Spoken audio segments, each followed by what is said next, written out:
As a child growing up, I loved watching cartoons. I loved watching Bugs Bunny and Daffy Duck, Tweety Bird and Sylvester, and the Roadrunner and the Coyote. One of the themes that seemed to echo through all of those episodes on all those shows was the idea of the Boomerang Principle. What goes around, comes around. As an adult, you can think of it this way. A person's actions, whether good or bad, will often have consequences for that person. Again, we saw that over and over in the Roadrunner cartoon. Wile E. Coyote, he would always have a plan against the Roadrunner, but as it always ended up, it backfired on him. That same principle we see today on the Word for 2022. Today we're in Esther chapter 6. An edict had gone out to destroy, to annihilate the Jewish people. Esther and the people of God fasted and prayed for 3 days. During that time, God gave Esther a plan and confidence not to be in a hurry when she was with the king. So this is what she did. She invited the king and Haman to a banquet. Now, Haman then after that banquet went home and he told his wife and his friends how important he was and the favor that he had. But despite the good things that he was experiencing at the time, it was overshadowed by the seething hatred that he had for Mordecai. In fact, in chapter 5, verse 13, he said, "But all this gives me no satisfaction as long as I see that Jew, Mordecai." Then, at the suggestion of his wife and friends, he had a gallows built 75 feet high in order to hang Mordecai.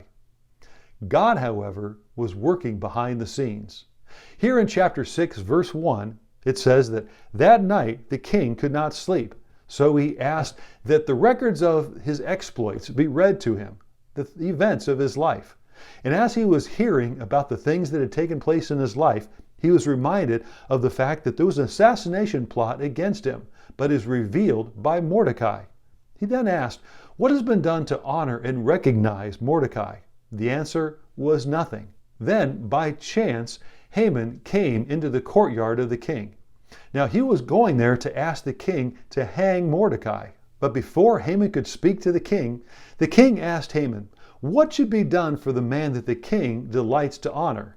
Well, Haman thought that the king was talking about him, so he thought for a moment, and then he said, "Put a royal robe on him. Put him on the king's horse. Put a royal crest on his head, and then lead that man on your horse through the streets, announcing to everyone how you delight to honor this man." Well, again, God has such a great sense of humor because a boomerang was coming back on Haman. And the king then said, "Go at once and do everything that you suggested to Mordecai." And then Haman even had to lead the parade. Later, Haman went back home and told his wife and his friends all that had happened. And in essence, then they said, "Oh, you are in trouble now."